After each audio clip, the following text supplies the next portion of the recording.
Welcome to my YouTube channel on tax updates. आज हम discuss करेंगे PF related amendments. Please subscribe to my channel and press the bell button for regular updates. So provident fund amendments applicable from 1 April 2021। So जब हम provident fund की बात करते हैं तो बेसिकली चार चीजें आती हैं। Number one, employees contribution to PF and interest on the same. Third is employer's contribution to PF and interest on employer's contribution. So इन चारों की टैक्सेबिलिटी हम अलग अलग डिस्कस करते हैं। First of all, employees contribution to PF, so ये आज भी फुल्ली एग्जेम्प्ट है। Second, interest on employees contribution. So याद रखिएगा, यहां पर एक अमेंडमेंट आया है 1 अप्रैल 2021 से। सो करंट फाइनेंशियल ईयर में अमेंडमेंट है। सो अगर एम्प्लॉय का जो कंट्रीब्यूशन है ड्यूरिंग द ईयर 2.5 लाख रुपए तक है, तो उस पर जो इंटरेस्ट मिलेगा, पीएफ प्रोविडेंट फंड का इंटरेस्ट मिलेगा, प्रोविडेंट फंड अथॉरिटी जो इंटरेस्ट देगी वो पूरा पूरा एग्जेम्प्ट है।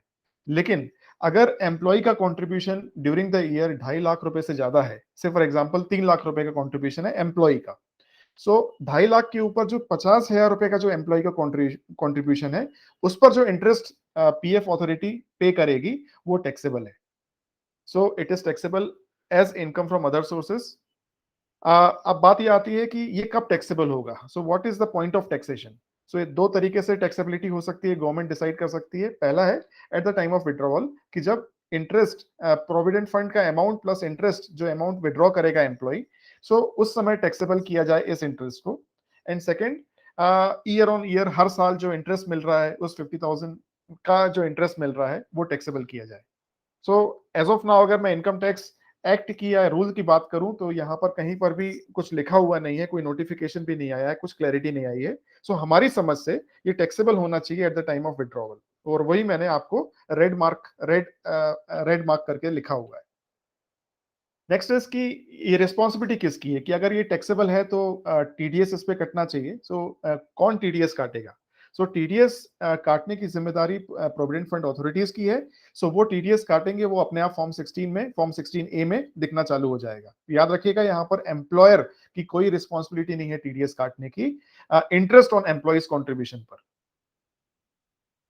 नेक्स्ट बात करते हैं एम्प्लॉयर्स कॉन्ट्रीब्यूशन टू पीएफ की। सो यहाँ पर 1 अप्रैल 2020 से ये अमेंडमेंट आ चुका है। सो एक साल पहले ही ये अमेंडमेंट आ चुका है। सो 1 अप्रैल 2020 से पहले ये भी पूरा पूरा एग्जेम्प्ट हुआ करता था। लेकिन फ्रॉम 1 अप्रैल 2020 वो बोलते हैं कि सिर्फ पीएफ नहीं, तीन चीज को कंसिडर करना है, कि अगर एम्प्लॉयर ने एम्प्लॉय के लिए ये तीन कंट्रीब्यूशन किया है, सबसे पहले provident fund, second NPS national pension scheme, and last is superannuation fund.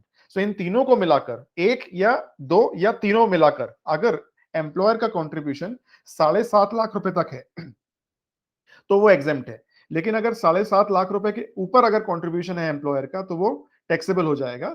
सो से फॉर एग्जांपल 8.5 लाख रुपए का कंट्रीब्यूशन है, सो जो 7.5 लाख रुपए के ऊपर, ओवर एंड अबव 7.5 लाख, जो 1 लाख रुपए है वो टैक्सेबल होगा। सो टैक्सेबल कहां होगा। So it will be taxable under the head salary, उसे परक्विजिट माना जाएगा अंडर सेक्शन 17(2).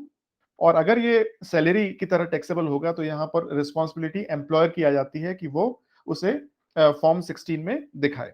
सो 1 लाख रुपए इस केस में, हमारे एग्जांपल में, फॉर्म 16 में दिखाना पड़ेगा एम्प्लॉयर को। लास्ट पार्ट इज कि जो एम्प्लॉयर का कंट्रीब्यूशन है उस पर जो इंटरेस्ट मिलता है प्रोविडेंट फंड अथॉरिटी की तरफ से, उसकी टैक्सेबिलिटी क्या होगी। सो अप टू, अगर जो ड्यूरिंग द ईयर एक साल का कंट्रीब्यूशन अगर 7.5 लाख रुपए तक का है एम्प्लॉयर का, तो उस पर जो इंटरेस्ट मिलता है वो एग्जेम्प्ट है। लेकिन 7.5 लाख रुपए के ऊपर का अगर कुछ इंटरेस्ट है, कंट्रीब्यूशन अगर 7.5 लाख रुपए से ऊपर है, से फॉर एग्जांपल 8.5 लाख रुपए है, तो 1 लाख पर जो इंटरेस्ट मिलेगा वो भी टैक्सेबल होगा। Again it will be taxable under the head salary. और जब वो सैलरी के अंतर्गत टैक्सेबल है तो रिस्पॉन्सिबिलिटी किसकी होती है, एम्प्लॉयर की। सो एम्प्लॉयर को ये फॉर्म 16 में दिखाना पड़ेगा।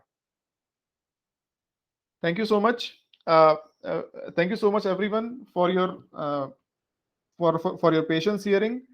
Please subscribe to my channel and press the bell button for regular updates.